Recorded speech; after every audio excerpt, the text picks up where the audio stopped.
Hello everyone, welcome back to another video. Today we're going to be doing something a bit different. So, have you ever looked at some of the crazy, not just kitbashes, but kitbashed armies on the internet and thought, wow, I wish I could do that, but, I want to do something even more unique, something that no one's ever done? Or do you look at Games Workshop's web store and maybe there's a faction you like, but you're just like, I wish it could be something more, something different, something from the lore, maybe from a book that you read or something that, was really cool, but not, it's not really available in model form. What we're going to do today is I'm going to share with you guys some of my ideas for full kitbashed armies. So these aren't just single models, although obviously you could just do a single model or a kill team or whatever, but these are things that I put some serious thought into to make a full army out of, so at least 2,000 points. This is something I do in my spare time. I just constantly come up with new ideas, or I read something or I see something, or maybe I like the rules for things but I don't like the models for them, so I think, okay, well, how could I make models that I think look cool for that? And so all of these things are at least somewhat in the lore. I want to try to keep that consistent, like these could be in the lore or these are in the lore. And there are things that I really think you could make a full force out of, and I'm going to share with you my ideas for that and kind of where I'm coming from. So without further ado, let's get into the video. So to start off with, we're going to start with the poster boys of 40k, that one army that everybody has or everybody's played against. It is the Space Marines. These ain't your grandma's Space Marines. So this is a chapter that I fell in love with whenever I first started 40k. I'd read a bit about them. They are very obscure, and if you're looking at the images on the screen right now, you might be thinking, well, average Joe, I mean, that's just a Chaos Marine. I mean, we have Chaos Marines, but no, my sweet summer child. These are Loyalist Space Marines, and even better, these are the most huggable, lovable, kind-hearted Space Marines in the galaxy. These are none other than the Black Dragons. These are allegedly a Salamander successor chapter from the Cursed Founding. Cursed Founding chapters all have something a little bit weird, a little bit fucky with them, and these guys are no exception, of course. So these guys, I guess originally they did have one official model, and it's old as hell, looks like shit.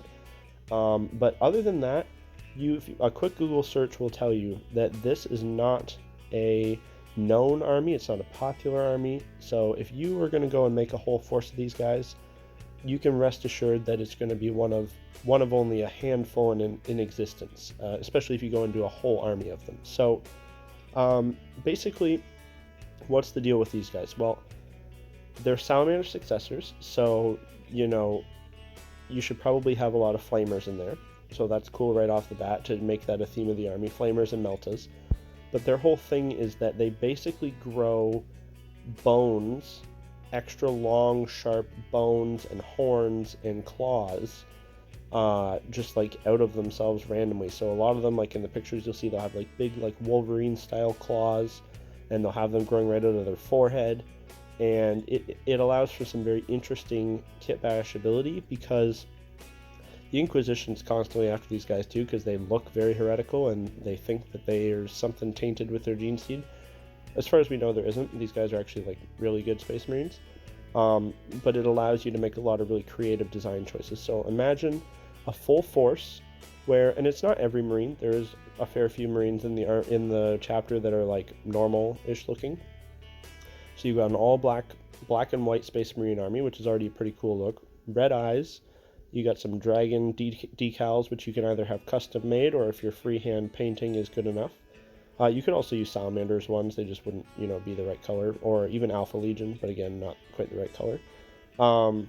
Then you can just take cool. You can either use things like, plastic card, green stuff, really anything you feel comfortable with using to just go wild with the claws and the horns.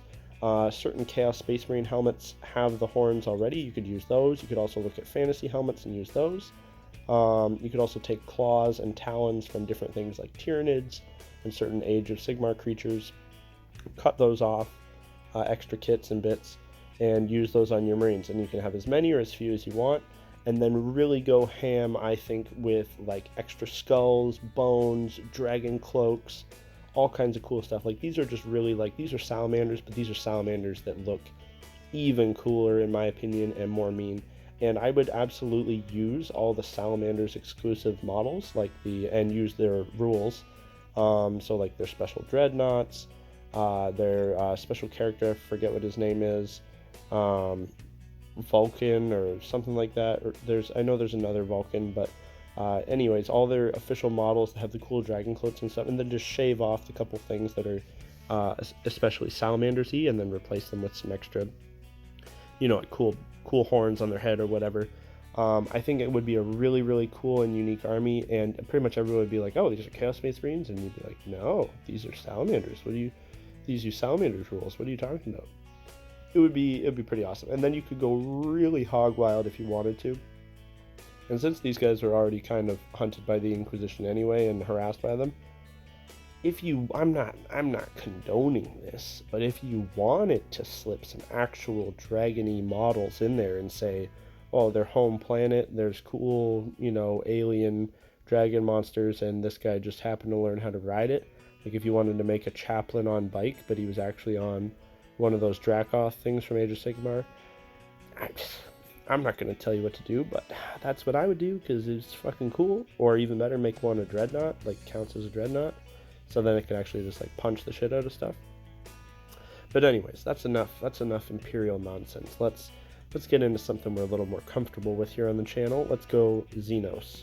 Now, Necrons are an interesting one, because by and large as an army, I don't see them fully kitbashed very often. I'll see small conversions here and there, but to do a whole army as a kitbash, almost never seen it. Now, this is an idea that I've had for a very long time, again, almost since I got into the 40k lore, and it involves my favorite Necron character of all time, who is also one of my favorite characters in the entire setting, and that is none other than Pt1 the Infinite. Now, if for some reason you live under a goddamn rock and don't know who Pt1 the goddamn Infinite is, let me tell you. This man, this Necron, is the Pokemon master of Warhammer 40k. He is 60-some million years old, and he just likes to go around using the insane Necron technology and collect things and preserve things for his planet-sized museum. These things can be, and usually are, the most sacred and special relics of every other faction in the game.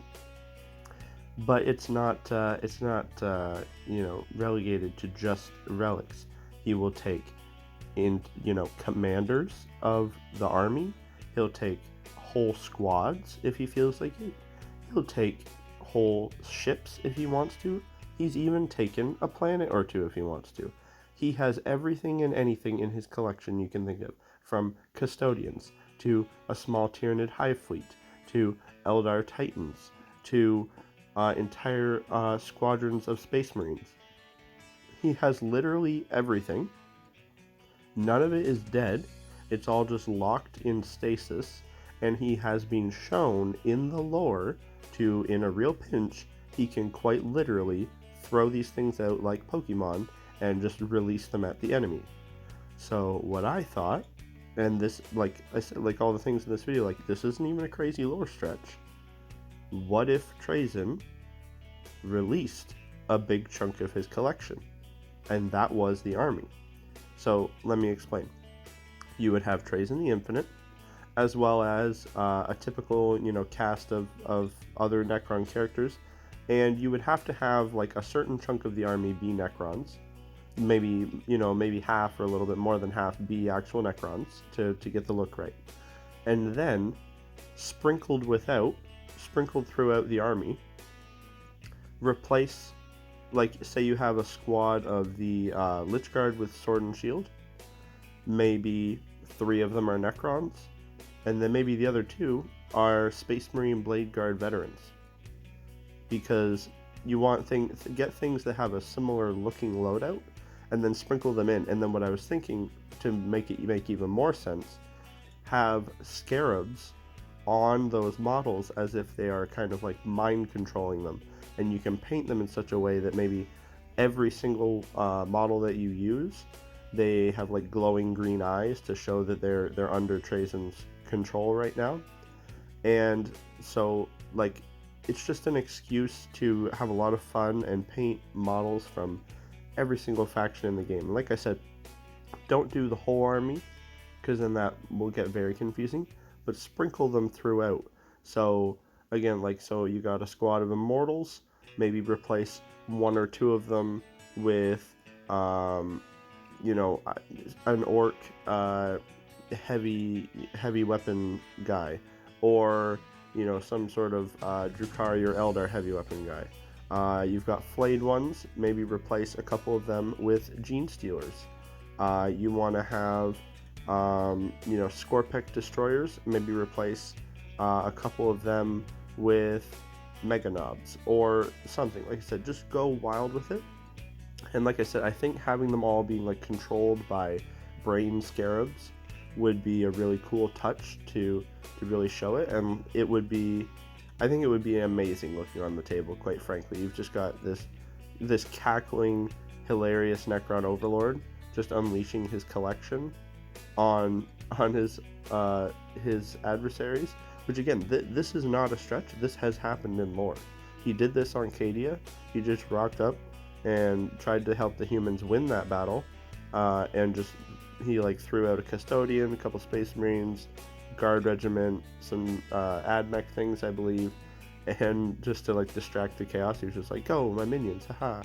And they weren't mind controlled at the time, but Necrons have such crazy tech that that's not a stretch at all to think that they could do that. So, like I said, you don't see a lot of Necron Kitbashed armies, and this is an idea I've had for a very long time. I just have, you know, as everything on this list, I've just never gotten around to doing it. So, I implore one of you to take this up, and you know, who knows, maybe I'll see it someday on the internet. Now, on to our third Kitbashed army, and you might be looking at this and going, well, average Joe, I don't know if you've got on the internet very much lately, but there is already more than a couple Kitbashed orc armies.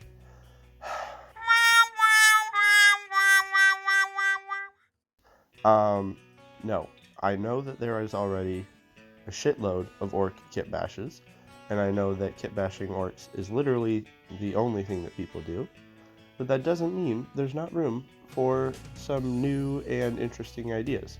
Now, I must admit, even this kitbash, I have seen some people do it, or at least do it a little bit, but I think we need to go more. And so what I'm suggesting is this.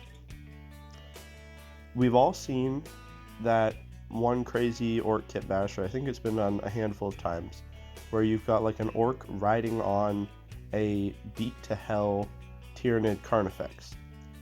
And we all know that all the new orc releases were beast snaggers, and their whole thing is that they be snagging beasties. So what if that was the entire point of the army? You've got crazy orc monster hunters, I guess you would call them, that just whatever planet they land on, wherever they go, they catch the biggest, the meanest, the spikiest, the fightiest beasties and add them to the wah. So kind of similar to the Necrons, and you'll notice this is a theme in a lot of the Kitbash armies that I like or that excite me. This is again an excuse to just take all the coolest monsters from every kit you can think of, 40k, Age of Sigmar, hell even, you know, different games than Warhammer, Middle Earth, whatever you want.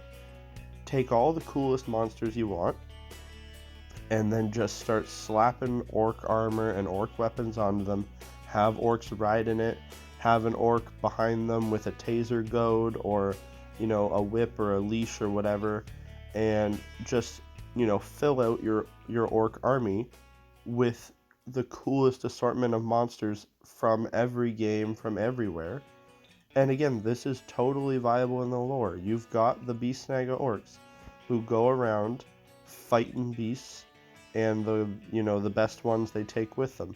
yeah, it's mostly shown as squigs and stuff, but it has been a thing in the lore where there's been like feral orc tribes that are riding things that aren't squigs, or that they've captured things that aren't squigs.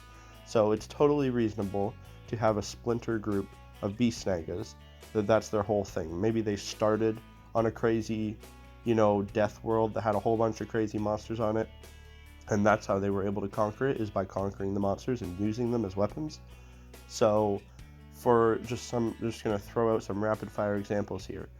All of the crazy creatures that came with the new orc cruel boys for Age of Sigmar. You've got several different big weird monster things for that. You've got the Magma Droth from the Fire Slayers kit. You've got all of the creatures from the Ogre Maw tribes. You've got, if you want to shave off a lot of their symbols, you've got various chaos things. You've got all the Tyranids. You've got, hell, you could even go wild and say they, you could do very silly things, like they freaking got a hold of Mechanicus, machines as well, and stuck some of them in there. You've got the Seraphon dinosaur creatures. You've got literally anything and everything, and that's what makes it so cool. And so things like Death Dreads, Gorkanauts, Morkanauts, Stompas, what are the Killicons, all of these cool, pretty much every orc thing has a good melee profile. So any of these things could be a creature, could be a monster. And so fill in the gaps with the actual Beast Snaga models. So it's not just all monsters, or just do all monsters. It'd be pretty fucking cool to me. So yeah, like I said, this is an orc army that I haven't seen done. I have seen the orc riding a Carnifex, and I think that is good. And for creatures like that, really have it shown that they're not there of their free will like the orcs are. Have really had to beat this monster down to ride it into battle. But yeah, I just think it'd be a pretty awesome and unique looking orc army, and I think with the right motivation and the right amount of scrap stuck on there, I think it would look totally fitting and fine. And again, just an excuse to paint every cool monster in the entire friggin' franchise. I'm gonna end the video there, guys. I don't know if you can tell, but my voice is still not super great. I've got a second round of sore throatness going on. I don't know what the hell is going on. But so these were three pretty unique Kitbashed army ideas that I've had for a long time. Let me know in the comments if you like these or some ideas that you have. And I'm gonna make more of these videos coming up, because I have just literally a never-ending amount of ideas, more than I'll probably ever do in my lifetime. I hope to, but if I can't, I hope to at least pass these on to you guys, so at some point I see somebody do one of them. As always, guys, thanks for watching. Leave a like, and think about subscribing if you enjoyed the video. There is a Patreon link down below if you want to support the channel. And I'll see you guys in the next video. Bye for now.